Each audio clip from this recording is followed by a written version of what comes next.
Hello students, welcome to my wave physics class. Next question.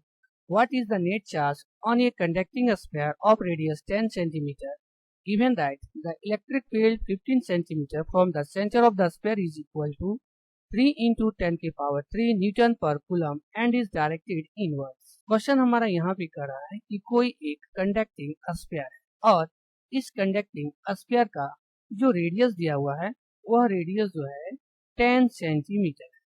अब कर रहा है कि इसी सेंटर से 15 सेंटीमीटर पर जो इलेक्ट्रिक फील्ड का वैल्यू दिया है वह है E इंटू 3 इंटू 10 के पावर 3 न्यूटन पर कूलम। तो कह रहा है कि इस स्फीयर के ऊपर जो हमारा स्फीयर में जो नेट चार्ज होगा वह नेट चार्ज का वैल्यू कितना है उसको हमको यहाँ पे निकालना है।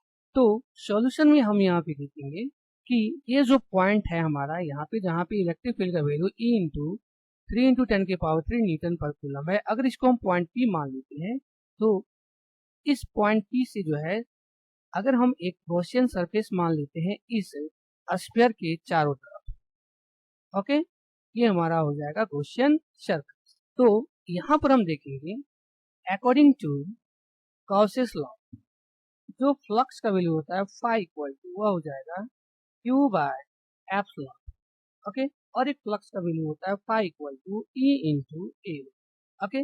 अगर हम इक्वेटिंग कर देते हैं तो यहाँ पर हमारा हो जाएगा फाई, अगर हम यहाँ पे इक्वेटिंग कर देते हैं तो ये हो जाता है Q by epsilon equal to E into A, okay. अब यहाँ पे हमारा जो है वह Q इक्वल टू हो जाएगा, ये इधर आके मल्टीप्लाई हो जाएगा तो E इंटू ए इंटू एप्सिलॉन।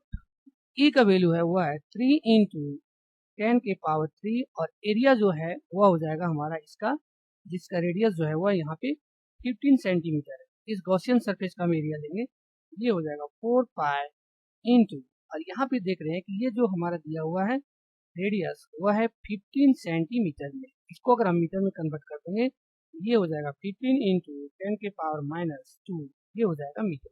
इसका मतलब यहाँ हो जाएगा 15 इंटू 10 के पावर माइनस 2 का स्क्वायर, ओके, और ये हो जाएगा एप्सिलॉन, ओके। तो यहाँ पर हो जाएगा Q इक्वल टू 3 इंटू 10 के पावर 3 और इसको जो है हम एक साइड ले आएंगे तो ये हो जाएगा 15 इंटू 15, ये हो जाएगा 225 और ये हो जाएगा माइनस 2 इंटू 2, तो ये हो जाएगा 10 के पावर माइनस 4 और इस 4 पाई को इस साइड ले आते हैं तो ये हो जाएगा हमारा 4 पाई एप्सिलॉन, ओके।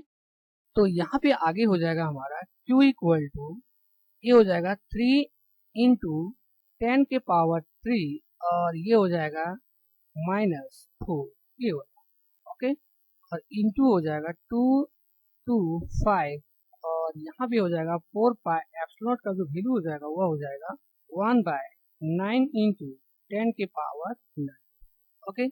ये हमारा कट जाएगा 3 3 जा 9, ये हो जाएगा 75, 3 जा 225 और ये फिर कट जाएगा 1 3 जा और ये कट जाएगा 1 ओके। तो Q इक्वल टू हो जाएगा 75 इंटू, यहाँ पे हो जा रहा है हमारा 10 के पावर माइनस 1 और ये हो जा रहा है बाय में 10 के पावर 9, ओके। तो ये हो जाएगा 75 इंटू, ये जो है ऊपर चला जाएगा, यहाँ हो जाएगा हमारा माइनस 9, ओके। तो ये हो जाएगा हमारा 10 के पावर माइनस 10, ओके।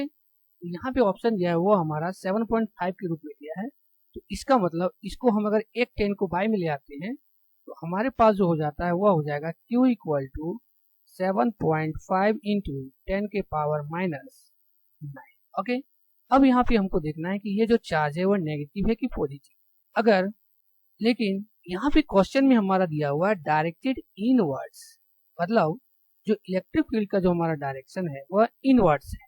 इसका मतलब जो हमारा चार्ज हो जाएगा Q वह हो जाएगा हमारा माइनस 7.5 इंटू 10 के पावर माइनस 9 कूलम। यहाँ पे जो ऑप्शन हमारा ए है, ए ऑप्शन जो है वह हमारा करेक्ट है, okay. Thank you all of you.